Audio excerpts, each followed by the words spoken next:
पूर्ण स्वतंत्रता की मांग की इस क्लास में आप लोगों का स्वागत है। पूर्व में हम लोग पूर्ण स्वतंत्रता से संबंधित वीडियो का अध्ययन कर चुके हैं, जिसमें हम लोगों ने देखा कि भारतीय स्वतंत्रता आंदोलनकारियों द्वारा लगातार ये प्रयास किया गया कि जल्द से जल्द भारत को स्वतंत्रता मिले। उसके दरमियान जो विभिन्न ऐतिहासिक घटनाएं घटित हुई उसके बारे में भी हम लोगों ने अध्ययन किया। उसमें आज हम लोगों का टॉपिक है गांधी इरविन समझौता। जैसे इसके पहले की गतिविधियों को हम लोग देखें तो नेहरू रिपोर्ट आई, जिन्ना की 14 शर्तों को हम लोगों ने देखा, साइमन कमीशन का विरोध किया गया। उसके बाद जब पूर्ण स्वराज का सिस्टम बनाया गया और 1929 का ऐतिहासिक लाहौर अधिवेशन, रावी नदी के किनारे तय किया गया कि हम लोग अब 26 जनवरी प्रतिवर्ष स्वतंत्रता दिवस के रूप में मनाएंगे। तो वहाँ पर एक मनोवैज्ञानिक दबाव तो अंग्रेजों के ऊपर बनाने का प्रयास किया गया, लेकिन स्वतंत्रता वहीं पर नहीं मिल पाई भारतीयों को। उसके आगे भी एक लंबी लड़ाई लड़ी गई, तब जाकर के 15 अगस्त 1947 को हम लोगों को फ्रीडम प्राप्त हुआ। तो उसी गतिविधि का एक हिस्सा था गांधी इरविन समझौता। जैसे पिछली क्लास में हम लोगों ने देखा था कि जब सविनय अवज्ञा आंदोलन चल रहा था तो सविनय अवज्ञा आंदोलन का बहुत बड़ा रिस्पांस भारतीयों को मिला। लगभग हर क्षेत्रों में भारतीयों ने जबरदस्त सहयोग किया, लेकिन जब गांधी जी की गिरफ्तारी उसमें अंग्रेजों द्वारा कर ली जाती है तो उस गिरफ्तारी का परिणाम ये निकलता है कि आंदोलन जो था वो शिथिल पड़ गया।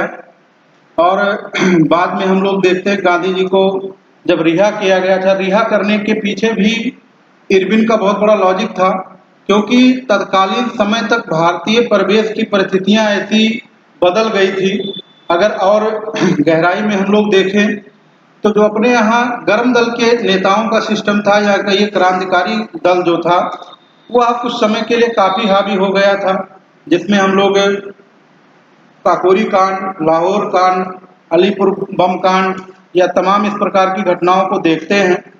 इन सारी घटनाओं से या साइमन कमीशन का बहिष्कार ही ले लें, ये घटनाएं पूरे भारतीय जनमानस में अंग्रेजों के प्रति एक वैमनस्य का भाव जगा रही थी। इसी चीज से इरविन जो था कहीं न कहीं आहत हुआ और उसने गांधी जी को रिहा करने का कार्य किया। अभी जैसे 26 जनवरी 1930 को जब उसने गांधी जी को रिहा कर दिया, तो गांधी जी को जब उसने रिहा किया तो रिहा करने के बाद उसने सोचा कोई एक सामाजिक सौहार्द बन जाएगा जिससे भारतीय स्थितियां जो है हमारे नियंत्रण में आ जाएंगी। फिलहाल जो कुछ भी रहा हो, अब इसमें आगे हम लोग देखेंगे गांधी इरविन समझौते के तहत क्या क्या महत्वपूर्ण बातें रही, क्वेश्चन कहाँ कहाँ से महत्वपूर्ण बनेंगे। अब सबसे पहले तो हम लोगों को डेट याद रखनी है गांधी इरविन समझौते की। गांधी इरविन समझौता 5 मार्च 1931, इसी डेट को गांधी इरविन समझौता हुआ था। इसको हम लोग दिल्ली पैक्ट के नाम से भी जानते हैं। इसमें एक पूना पैक्ट है, उसको आगे हम लोग पढ़ेंगे। वो गांधी जी और अम्बेडकर के मध्य जो समझौता हुआ था आरक्षण को लेकर के, वो अलग मामला है, लेकिन गांधी इरविन समझौते को दिल्ली पैक्ट के नाम से जाना जाता है। अब इसमें गतिविधियां क्या क्या हुई, जैसे इरविन तत्कालीन समय में भारत का वायसराय था। वायसराय ने भारत सचिव उस समय हुआ करते थे। इसको 1858 का जब भारत सरकार अधिनियम आया था तो उसके दरमियान हम लोगों ने ये सारी चीजें पढ़ी थी कि भारत सचिव के सहयोग से उसने इंग्लैंड में 12 सितंबर गोलमेज सम्मेलन भी हम लोगों को आगे पढ़ना है, यहाँ पर मैंने थोड़े से इसका जिक्र किया है। 12 सितंबर 1930 को जब प्रथम गोलमेज सम्मेलन का आयोजन किया गया, तो गोलमेज सम्मेलन में प्रथम गोलमेज सम्मेलन में कांग्रेस जो थी एकदम पार्टिसिपेट ही नहीं करती है, क्योंकि वहां पर कांग्रेस का मानना था कि इस गोलमेज सम्मेलन का कोई निष्कर्ष निकलने वाला नहीं है और अंग्रेज इसको अपने निजी हित के लिए ही एक प्रकार से आयोजित कर रहे हैं, इसलिए उसने अपने आप को इससे पूरी तरीके से अलग रखा और प्रथम गोलमेज सम्मेलन में कांग्रेस का कोई भी प्रतिनिधि इसमें पार्टिसिपेट नहीं करता है। वही चीज यहाँ पर है, कांग्रेस ने अपने आप को प्रथम गोलमेज सम्मेलन से अलग रखा। और प्रथम गोलमेज सम्मेलन आयोजित कहाँ हुआ, इसमें कई क्वेश्चन बन जाते हैं कि प्रथम गोलमेज सम्मेलन किसके सहयोग से आयोजित हुआ, तो भारत सचिव थे। कहाँ आयोजित हुआ, तो इंग्लैंड हमको ध्यान में रखना है। तिथि क्या थी, 12 सितंबर 1930 से प्रथम गोलमेज सम्मेलन जो था वो शुरू हुआ था।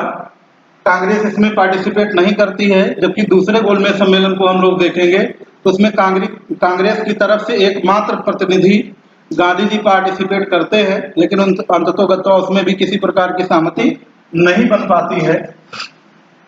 अब आगे की गतिविधि देखते हैं। अब जैसे हमने बताया अभी, इरविन ने 26 जनवरी 1931 को गांधी जी को रिहा कर दिया गया, जो कि सबने अवज्ञा आंदोलन के तहत गिरफ्तार किए गए थे। अब चूंकि वहां पर गांधी जी को रिहा करने का मेन मतलब यही था कि जो भारत का सामाजिक सौहार्द बिगड़ा हुआ है उसमें कुछ न कुछ स्थिरता आए, क्योंकि गांधी जी की लोकप्रियता सबसे ज्यादा थी। तो उसने सोचा कि अगर गांधी जी को रिहा कर देंगे तो स्थितियां काफी हद तक हम लोगों के नियंत्रण में आ जाएंगी। उसी का नतीजा था, उसने सामाजिक सौहार्द बनाने के लिए 26 जनवरी 1931 को गांधी जी को रिहा कर दिया गया। अब गांधी जी जब रिहा हो गए, उसी के बाद की स्थिति बनी गांधी इरविन समझौते की। इसमें दो नेताओं के नाम हमको ध्यान में रखने हैं, तेज बहादुर सप्रू और जयकर। इन्हीं दो लोगों ने सबसे पहले प्रयास किया कि गांधी जी और इरविन के मध्य समझौता किया जाए, जिससे भारतीय स्थितियां कुछ मजबूत हों। अब इसमें सबसे महत्वपूर्ण हम लोगों को ध्यान में रखना है, कांग्रेस ने कौन कौन से बिंदु सुझाए इरविन से इन बातों को माने, और कौन कौन से प्रस्ताव गांधी जी ने स्वीकार किया, उसको भी आगे हम लोग देखेंगे। तो यहाँ पर तेज बहादुर सप्रू और जयकर को हमें ध्यान रखना है। इन्हीं के प्रयास से गांधी जी और इरविन के मध्य 17 फरवरी 1931 को वार्ता जो थी प्रारंभ हुई। अब वार्ता 17 फरवरी 1931 को प्रारंभ हुई, लेकिन इस समझौते पर जो अंतिम हस्ताक्षर हुए, जो अंतिम सहमति बनी, वो 5 मार्च 1931 को बनी, जिसको हम लोग इतिहास में गांधी इरविन पैक्ट के नाम से जानते हैं, गांधी इरविन समझौता के नाम से जानते हैं। एक क्वेश्चन इसमें और है, इस समझौते का जो प्रारूप था एक अंग्रेज था, हर्बर्ट इमर्सन, इसको हमें ध्यान में रखना है। इस समझौते के प्रारूप को बनाने का सर्वप्रथम उसी ने कार्य किया था। इस समझौते में महत्वपूर्ण बातें क्या क्या थी उसको हम लोग देख लेते हैं।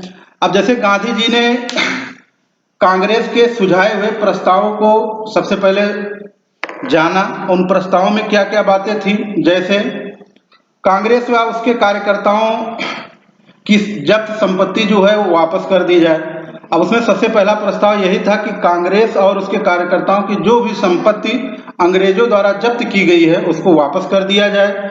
सरकार द्वारा सभी अध्यादेशों एवं अपूर्ण अभियोगों के मामलों को वापस लिया जाए, यानी कि जो भी अध्यादेश सरकार ने भारतीय परिप्रेक्ष्य में सही नहीं है उनको लागू किया है, वो सारे मामले और अभियोग वापस ले लें।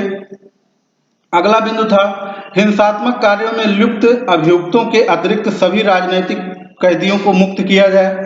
अभी आगे जैसे हम लोग देखेंगे कि गांधी इरविन समझौता जब हुआ 5 मार्च 1931 को, फिर बाद में 23 मार्च 1931 को सुखदेव, राजगुरु और भगत सिंह को फांसी दे दी जाती है।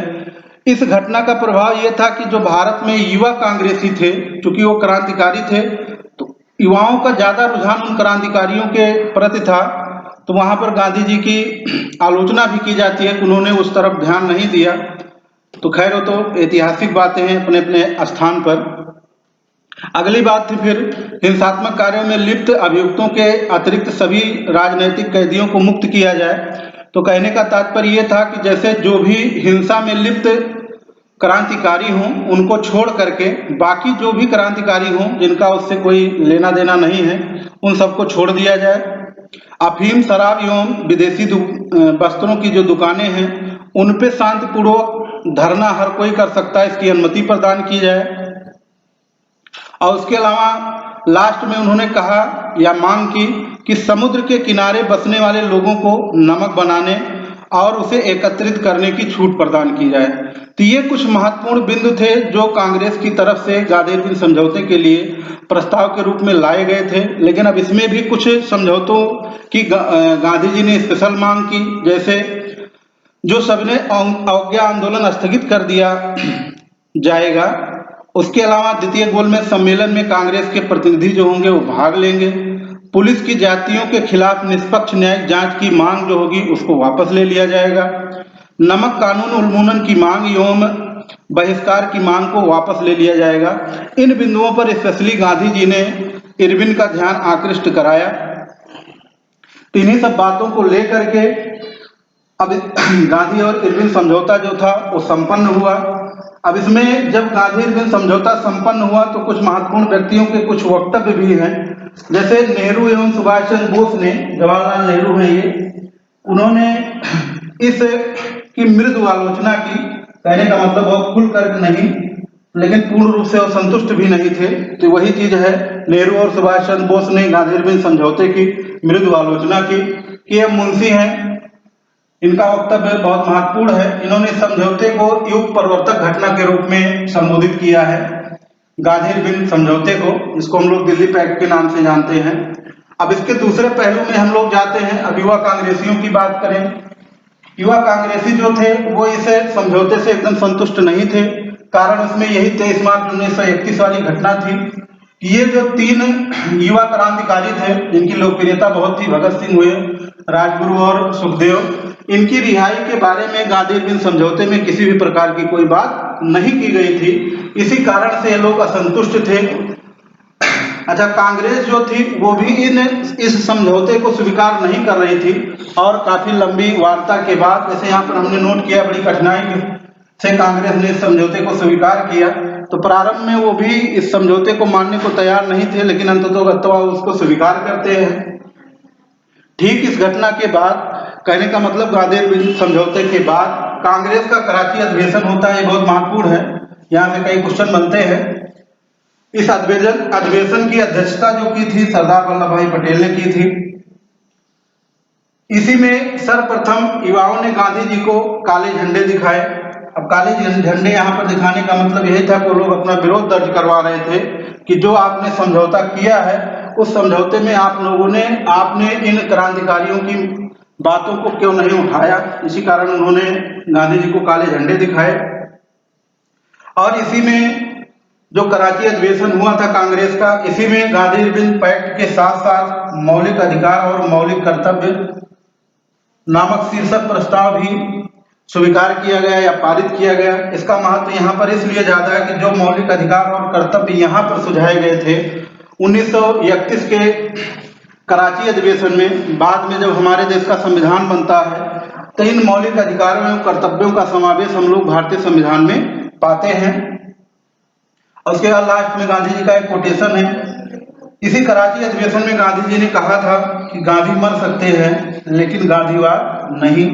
तो कहने का मतलब महात्मा गांधी के शरीर का अंत तो भले हो जाएगा, लेकिन उनके जो विचार हैं वो युगों युगों तक सामाजिक व्यवस्था में चलते रहेंगे या लोग उसको अंगीकार करते रहेंगे। तो ये इतनी महत्वपूर्ण बातें थी गांधी इरविन समझौते से संबंधित। जैसे गांधी इरविन समझौता 5 मार्च 1931 को हुआ, दिल्ली पैक्ट के नाम से इसको जानते हैं।